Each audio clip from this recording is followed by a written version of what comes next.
We have Rajesh Bhatia now joining us, Managing Director and Chief Investment Officer at ITI Long Short Equity Fund.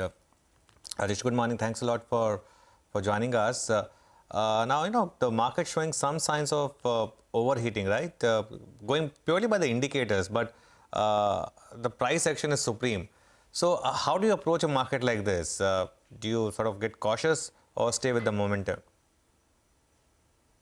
So if you're a trader, my sense is that you need to, keep your longs at this moment.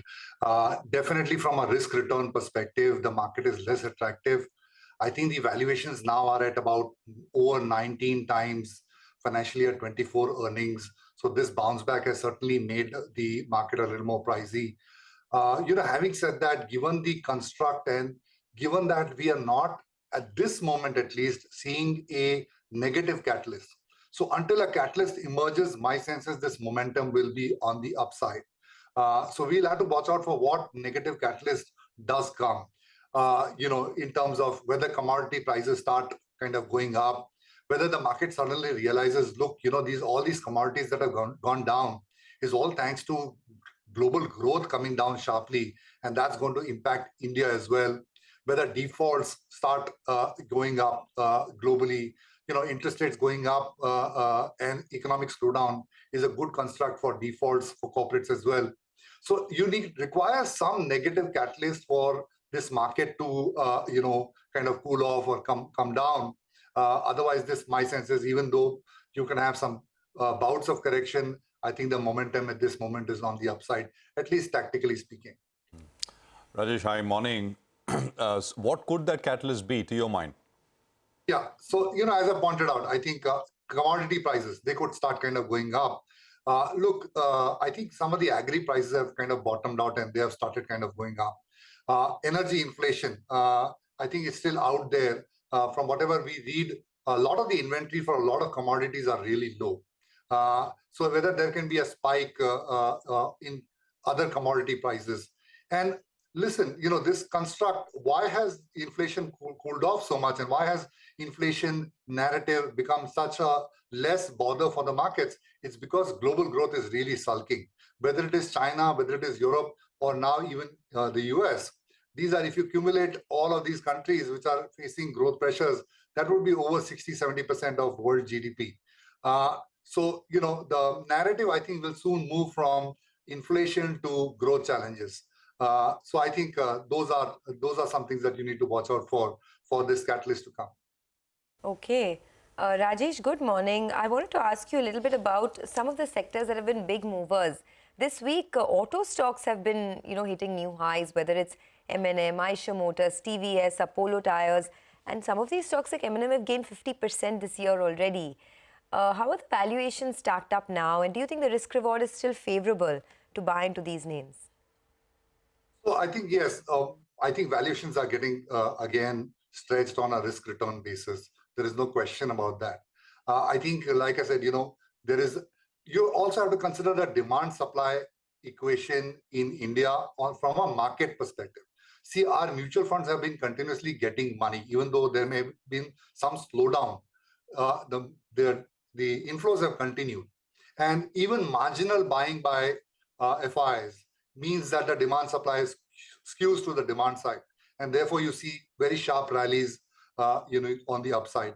So on the auto part, basically, there is greater visibility now with semiconductors becoming less of an issue, with raw material prices kind of coming down. There is greater visibility of volume growth.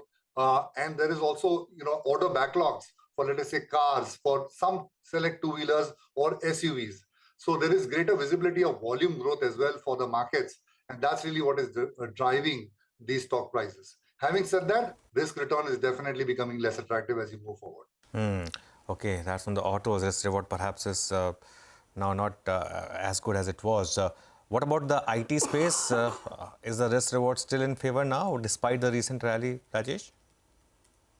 So recently I met an IT company and I asked them, what is your number one challenge? And they say manpower. So I said, is it not demand? So they said, no, demand is not a problem. It's really manpower. Although the market is a lot more focused on demand side of the equation, given that US is slowing down sharply, they are baking in lower top line growth. My sense is, as far as IT is concerned, some cooling off of demand may probably be good for their attrition or manpower cost inflation as well.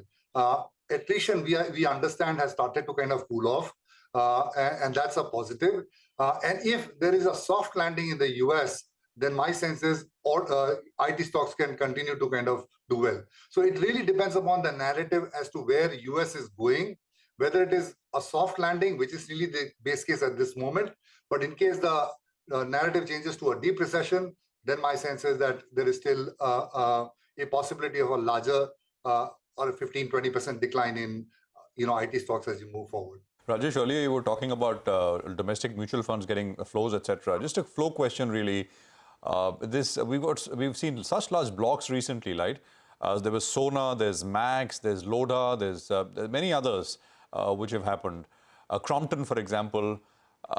Is this? I mean, what do you make of all of it? And any takeaway at all from what you're seeing out there? And does the flow number, the daily flow number, add up? I mean, not all of it does count as FI. I mean, FI selling, etc. I mean, in the case of Max, for example, KKR was a co-promoter, but there's a fair bit of buying. It's all getting absorbed quite easily. Yeah, I think a lot of the buying also is taking place from the domestic guys. You could argue that FIs are finding an opportunity that when the markets have gone up are offloading at this moment. I don't know whether that's the smart money. They had been smart selling in October, November, December onwards, given the risk return for markets had become unfavorable. Our India money is continuous, and so that kind of absorbs all of the supply. It is not really determining risk return of markets, because the money is. If you talk to a mutual fund manager, he says, my challenge is every day I get money. I need to deploy that money. So that is not as risk return aware as let us say, the FIs are. So we'll see how that evolves. But my sense is that FIs are at this moment seeing that as markets have kind of gone up, we are taking some money off the table. Also, I think, there's a huge pipeline of IPOs, but they are not coming, my sense is, because when all these investment bankers are checking with foreigners, they say their appetite is low to invest in IPOs at this moment. So for whatever that is worth, that's how the feeling is from the FI desk.